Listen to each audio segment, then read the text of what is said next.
Hello students, welcome to Awadh education. I hope कि आप सब लोग वेल एंड गुड होंगे एंड साथ ही में आप लोग प्रीवियस क्लासेस भी बहुत अच्छे से वॉच कर रहे होंगे और उन सभी वीडियोस को इजीली अंडरस्टैंड कर रहे होंगे। बात कर रहा हूँ आपके probability and discrete probability distribution की, जिसमें हम यूनिट नंबर 1 शायद 2-3 साल से पढ़ रहे, ऐसा कह सकते हैं। मतलब कि काफी समय से चल रहा था ये यूनिट और खत्म होने का नाम ही नहीं ले रहा था। तो ये आपकी पर्टिकुलर लास्ट क्लास होगी, जिसमें हम एक और वैरायटी का सम से उसको कवर करेंगे इस क्लास में। तो आपका ये यूनिट बहुत अच्छे से कंप्लीट हो जाएगा। सिंपल पेपर्स हम जरूर सॉल्व करेंगे, बट पहले हम सारा आपका सिलेबस अच्छे से कंप्लीट कर ले, उसके बाद हम पेपर्स भी जरूर सॉल्व करेंगे। चलिए स्टार्ट करते हैं इस वीडियो को। ये रहा आपकी screen per unit number 1 probability, जिसको हम हिंदी में संभावना અને આપણે ગુજરાતીમાં પણ તેને સંભાવના કહીએ છીએ। હવે ગુજરાતી વિદ્યાર્થીઓ મિત્રો માટે જેમ મેં કીધેલું કે થિયરિટિકલ તમારા માટે એટલું અગત્યનું નહીં થઈ શકે, પણ હા, જે દાખલા મેં ગણાયા છે એ તમે સમજી શકો છો અને તે તમે એને ગણી પણ શકો છો। તો આઈ હોપ કે આ થિયરી બે તમને ખબર પડશે, નહીં ખબર પડે તો કંઈ વાંધો નથી, તમે તમારી बुकની अंदर भी आ थियरी रीड करशो ने तो क्लियर થઈ જશે। तो चलिए इसको समझते हैं। इनवर्स प्रोबेबिलिटी रूल और बायस थियरम बहुत ही इंपॉर्टेंट है। यहाँ से आपको सम अगर देखने को मिला तो फिर आप इसको इग्नोर नहीं कर सकते हो। देखिए क्या है, थियरी को समझते हैं। The rule of find out inverse probability was given by British mathematician bias, right. तो कोई ये जिसका नाम है उसी के नाम से इसको थियरी पर रख दी गई। क्या करते थे पहले लोग, उनको कुछ काम नहीं था ना, तो वो अपने ही नाम से थियरी को पब्लिश कर देते थे, बस हो गया। तो यही है कि इनवर्स प्रोबेबिलिटी किसने दिया है, तो ब्रिटिश मैथमेटिशियन है जो बायस, उन्होंने ही दिया है, उन्हीं के नाम से ये थियरी भी है। अब ये है क्या, this rule is use to modify prior और posterior probability of event on the basis of current information regarding the event. यानी जो करंट इंफॉर्मेशन है ना, उसका यूज करना है और जो इनवर्स प्रोबेबिलिटी है ना, बस उसी को फाइंड आउट करना है। हो गई आपकी ये थियरी, और कुछ नहीं है इसमें। जैसे this rule is generally use when random experimental is over, जब आपका रैंडम एक्सपेरिमेंटल क्या हो, ज्यादा हो। That is outcome of random experiment is known as, इसी को हम जानते हैं एज क्या, इनवर्स रिलेशन या Bayes theorem. And on the basis of we want to modify probability of event related to random experiment. This rule is very widely applicable for decision making in business and industry. तो business के अंदर और industry के अंदर decision लेने के लिए इस रूल्स को ना काफी वाइडली यानी काफी दूरी तक इसको क्या किया गया, एप्लीकेशंस यानी इसको यूज किया गया, राइट। हेल्पफुल रहा ये।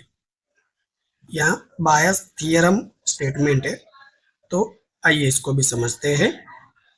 If an event D can happen with mutually exclusive and executive events, अगर इवेंट आपका क्या होता है तो आप उसे सपोज मान लीजिए वो इवेंट डी है, तो उसे कैसे डिनोट, यहाँ देखिए A1 A2 A3 dash dash dash AN तक डिनोट किया गया है।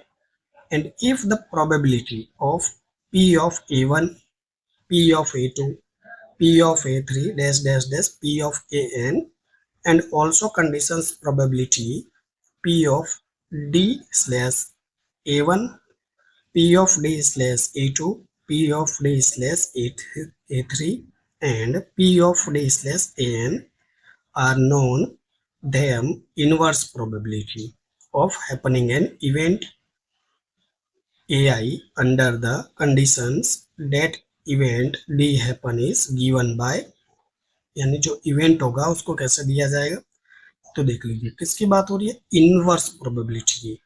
तो P of A I slash D is equal to what, P of A I cap D divided by P of D, ये आपकी फॉर्मूला हो जाएगी सिंपल। तो ये फॉर्मूला आपको क्या करनी है, लर्न कर लेनी है, याद कर लेनी है। सिंपल, ये फॉर्मूला आपको याद कर लेनी है। अब देखिए उसी फॉर्मूला से ये और फॉर्मूला क्रिएट की गई है, तो समझते हैं इसको। P of A I cap D है, और फिर देख लीजिए क्या है, P of A cap D plus P of A two cap D plus, मतलब जहां तक हो, P of A cap three plus P of A A N cap D. तो ये आपकी फॉर्मूला हो गई। और दूसरी इसकी फॉर्मूला क्या है, तो वो इनटू वाली है, P of A I into P of D slash A I, और उसके डिवाइड में वही है, उसके साथ क्या हो जाएगा, इनटू हो जाएगा P of A one into P of D slash A one plus उसी तरह two three dash P of A N into P of D slash A N. तो ये फॉर्मूला है दोनों, एक ही फॉर्मूला से ये तीन फॉर्मूला क्रिएट हुई है। तो आप इसको क्या करोगे, याद कर लोगे, जिसे ऐसे तो हम सम गिनेंगे तो भी आपको याद हो ही जाएगा, बट यहाँ से भी याद कर लोगे तो आपको फायदा होगा। We shall study use of Bayes theorem for three mutually exclusive and executive events only। तो यहाँ पर हम जो इसको पढ़ने वाले हैं ना, वो आपको तीन इवेंट के लिए ही पढ़ना है, राइट। यानी आपको कंपलसरी, चाहे वो म्यूचुअली एक्सक्लूसिव हो या एग्जीक्यूटिव इवेंट्स हो, ओनली तीन ही दिया जाएगा, तीन ही। तो ना वो दो होगा, राइट, ना वो चार होगा। लो बस ये भी क्लियरली क्या किया गया है, मेंशन किया गया है। तो चलिए अब एक सम को कैलकुलेट, एक नहीं दो करेंगे, और इसको यहाँ क्लोज भी करना है आज। तो मैं स्क्रॉल कर लेता हूँ। ये देख लीजिए आपकी स्क्रीन पर है सम नंबर 21, जो कि इससे पहले क्या था, अकॉर्डिंग टू माई रैंक है, हमने 20 सम कंप्लीट कर लिए हैं इससे पहले, और ये 21 नंबर सम है। आपकी बुक का एक्सरसाइज नंबर 48B है। सिंपल, आइए पढ़ते हैं क्या है। Three machines A B C produce 15%, 55%, 30% of item daily in factory. यानी फैक्ट्री के अंदर प्रोडक्ट प्रोड्यूस हो रहा है, तीन मशीन है, ए बी सी नाम है, और प्रोड्यूस करने का यहाँ परसेंटेज दे रखा है 15, 55 and 30। The percentage of defective item of these machines are respectively 4%, 5% and 6%। यानी डिफेक्टिव आइटम्स यानी वो खराब जो प्रोडक्ट है उसी के परसेंटेज दे रखे हैं, जो कि ए के लिए कितना है 4%, बी के लिए 5% और सी के लिए 6% है। An item is taken random from the population and is found to be defective. Find probability that it is produced by machine A। तो मशीन ए कितना प्रोड्यूस कर रही है उसकी आपको प्रोबेबिलिटी फाइंड आउट करनी है। तो सबसे पहले हम क्या करेंगे, डिनोट करेंगे। डिनोट यानी क्या सर, देखिए P of A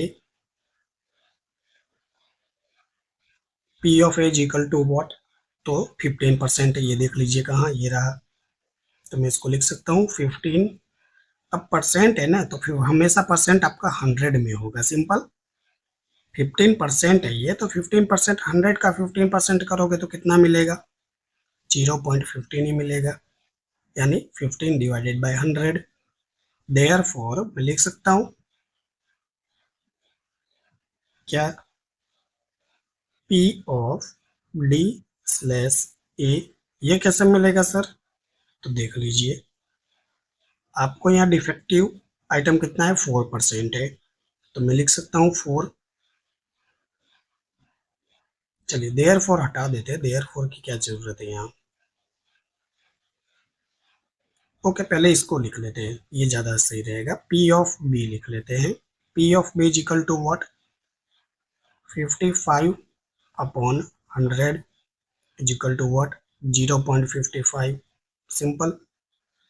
P of C is equal to what, क्या 30 है, और 30 डिवाइडेड बाय 100 कर दोगे तो कितना मिल जाएगा 0.30। कैसा लिखा सर, ये देखिए ना, ये दिया है ना यहाँ 15%, 55% एंड 30%। तो परसेंट यानी क्या 100 ही होता है मैक्सिमम परसेंट, कोई भी हम परसेंट निकालते हैं वो 100 पे ही निकालते हैं। तो हमने इसको फ्रैक्शन जो वैल्यू थी उसको हमने कन्वर्ट कर दिया सिंगल वैल्यू में, बस। और अब साइड में हम डिफेक्टिव लिख लेंगे जो दिया है आइटम। तो पी ऑफ डी स्लैश ए कितना दिया है 4, ये देखिए 4% दिया है, तो 4 डिवाइडेड बाय 100 कर लोगे तो 0.04 मिल जाएगा आपको। इसी तरह P of D slash B जो कि कितना है 5% है, तो 5 डिवाइडेड बाय 100 तो आपको ये कितना मिल जाएगा 0.05। So simple so easy. इसी तरह आप P of D slash C कर दोगे जो कितना है 6%, तो 6 डिवाइडेड बाय 100 तो ये 0.06 आ जाएगा। तो बताइए कितना आसान है। आई होप कि आप इसको इजीली अंडरस्टैंड कर पाए होंगे। और तीसरी एक और चीज हम फाइंड आउट कर लेंगे, क्या दोनों का मल्टीप्लिकेशन, मतलब P P of A into P of D slash ए, यही हमें फाइंड आउट करना है क्योंकि फॉर्मूला में पुट करना है। तो ये काफी आसान है। कैसे, देखिए ये जीरो कलर चेंज कर लेता हूं मैं, ज्यादा आसान होगा। 0.15 एंड 0.4, चलिए मैं लिखे देता हूँ 0.15 मल्टीप्लाई बाय 0.04, तो आपको आंसर क्या मिलेगा 0.006, राइट। 3 डिजिट लिखना पड़ेगा क्योंकि आंसर काफी पॉइंट में आ रहे हैं इसलिए, क्योंकि 2 डिजिट लिखोगे तो 0.01 हो जाएगा और फिर आंसर आपका मिसमैच हो जाएगा, इसीलिए 3 डिजिट लिखना है यहाँ। And number 2 P of B into P of D slash B is equal to what 0.55 multiply by 0.05, 0.55 multiply by 0.05 is equal to what, तो आपको आंसर मिल जाएगा 0.0275, राइट। चलिए यहाँ जो एग्जैक्ट आंसर मिल रहा था उतना लिख लिया। नंबर 3 है P of C into P of D slash C, तो ये कितना आंसर है 0.30 P of C multiply by P of D slash C कितना है 0.06, 0.06, तो ये मल्टीप्लाई करेंगे तो कितना आंसर मिलेगा 0.018 मिल जाएगा। तो ये काफी आसान है, मुझे नहीं लगता है कि थोड़ी भी प्रॉब्लम होगी, बस इसका टोटल कर लीजिए काफी आसान रहेगा। 0.06 प्लस 0.0275 प्लस 0.018, ये टोटल कर लोगे तो आपको ये कितना मिल जाएगा 0.0515 आपको टोटल मिल जाएगा। क्या किया हमने, ये तीनों को प्लस कर लिया, ये 1 2 और ये 3, सिंपल। अब आपको फॉर्मूला पुट करनी है किस चीज की, हमें सिर्फ ए का पूछा है ना, देखिए मशीन ए का पूछा है आपसे कि क्या प्रोड्यूस करेगी, प्रोबेबिलिटी उसकी फाइंड आउट करनी है, तो बस यहाँ स्टार बनाकर लिख दीजिए फॉर्मूला। क्या लिखोगे पी ऑफ डी स्लैश ए, क्यों ए लिखा सर, क्योंकि सिर्फ हमें ए का पूछा है इसलिए। फॉर्मूला क्या हो जाएगी P of A into P of D slash ए, ये फॉर्मूला हो गई। और डिवाइडेड बाय क्या करेंगे, तो तीनों का तीनों लिखेंगे, यानी P of A multiply by P of D slash A plus P of B into P of D slash B plus P of C into P of D slash C.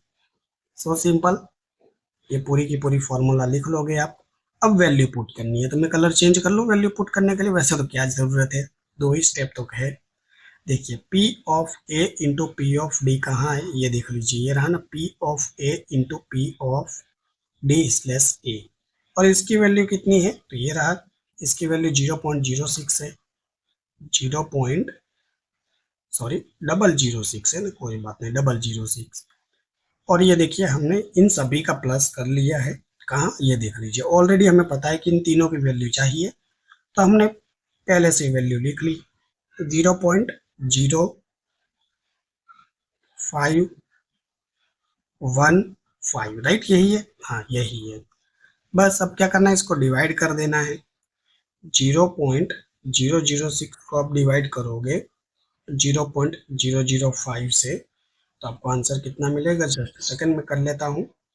0.006 divided by 0.0515, तो yes आपके पास answer मिल जाएगा 0.1165।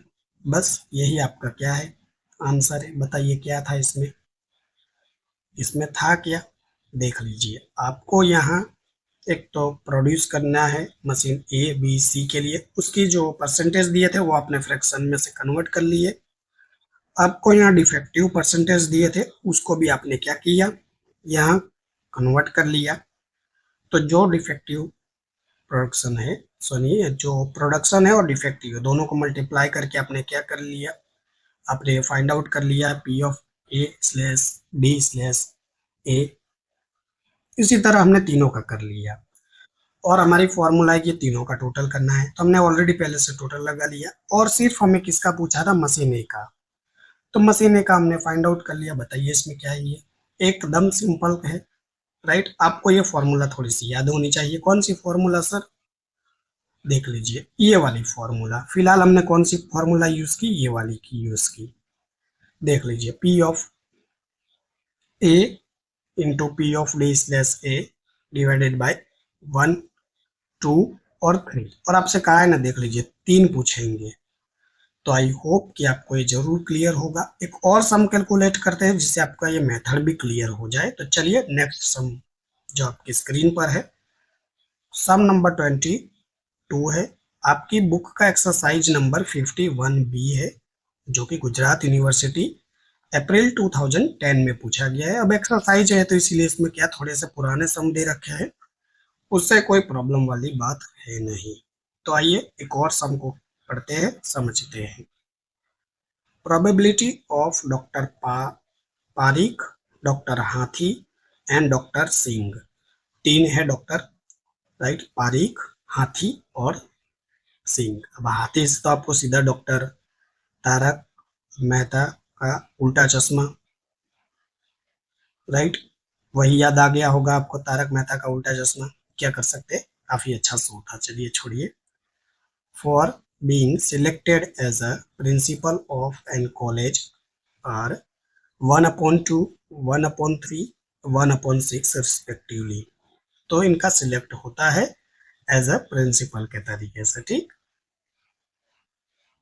If they are selected as a principal, then probability that attendance become compulsory in a college 3/4, 1/2 and 2/3 respectively, ठीक है।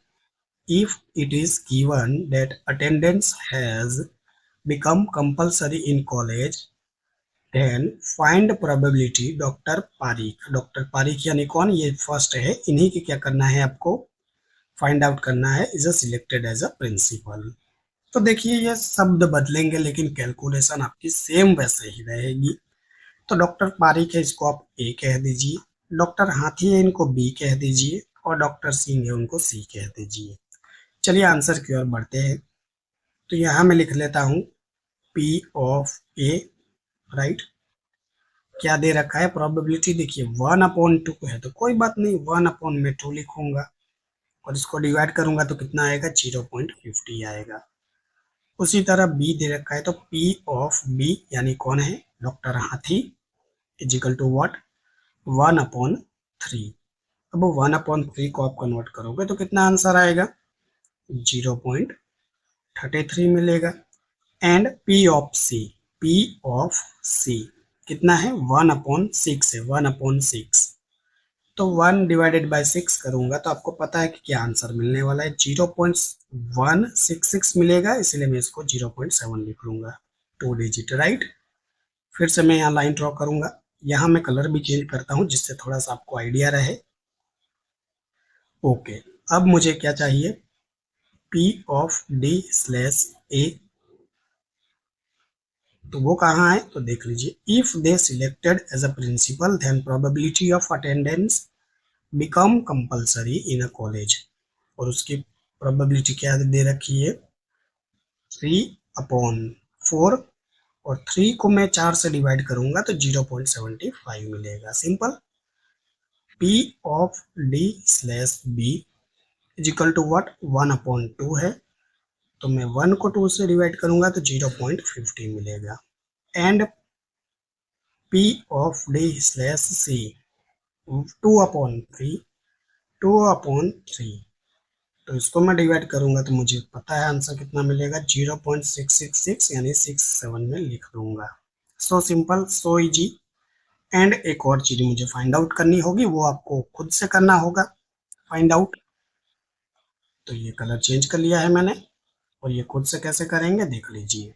बस into करना है इन दोनों को, यानी P of A into P of D slash A, P of B into P of D slash B, P of C into P of D slash C is equal to what, तो ये देखिए 0.05 into 0.07, 0.50 multiply by 0.75 करोगे तो आपको answer कितना मिलेगा, just a second, yes, आपको answer मिलेगा 0.375, 0.33 मल्टीप्लाई बाय 0.5, 0.33 मल्टीप्लाई बाय 0.50, तो आपको ये आंसर कितना मिलेगा, 0.165 मिल जाएगा। 0.17 मल्टीप्लाई बाय 0.16, तो ये 0.17 हो गया, और मल्टीप्लाई करोगे 0.67 तो आपको आंसर कितना मिलेगा, 0.113 मिल जाएगा। सिंपल। तीनों को हम प्लस कर लेंगे, तो आप ये तीनों को प्लस करोगे तो कितना आंसर मिलेगा, जस्ट सेकंड में कर लेता हूँ।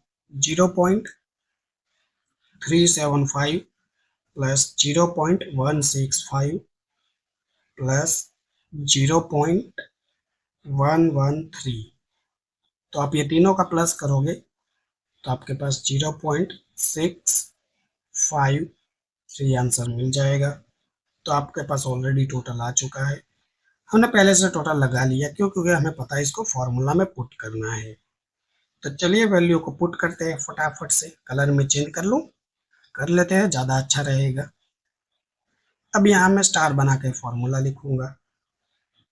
फाइंड आउट क्या करना है ये पहले मुझे देखना होगा, और doctor Parikh as selected principal जो है उनके प्रोबेबिलिटी फाइंड आउट करनी है। डॉक्टर पारिक को हमने ए डिनोट किया था, यानी फर्स्ट को ही, तो मैं लिख सकता हूँ क्या, P of A slash D is equal to, और ऊपर भी क्या आएगा, P of A into P of D slash A, और इसके डिवाइड में क्या आएगा, ये सारा का सारा टोटल आएगा, तो इसको हम क्या लिखेंगे, P of A into P of D slash A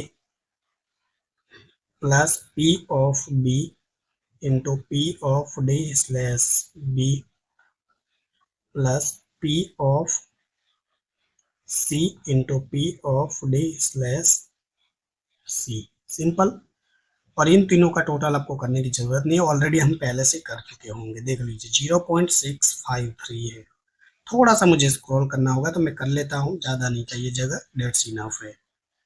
बस अब मुझे वैल्यू पुट करनी है, तो P of A into P of D slash A ये रहा, देख लीजिए 0.0 0.375, 0.375, और इसको डिवाइड कर दोगे आप, सारे का टोटल है ही हमारे पास 0.653 से। सिंपल। तो आपको बेसिकली कितना आंसर मिल जाएगा, जस्ट सेकंड में डिवाइड कर लेता हूँ। 0.375 को मुझे डिवाइड करना है 0.653 से, यस, तो मेरे पास आंसर आएगा कितना, 0.57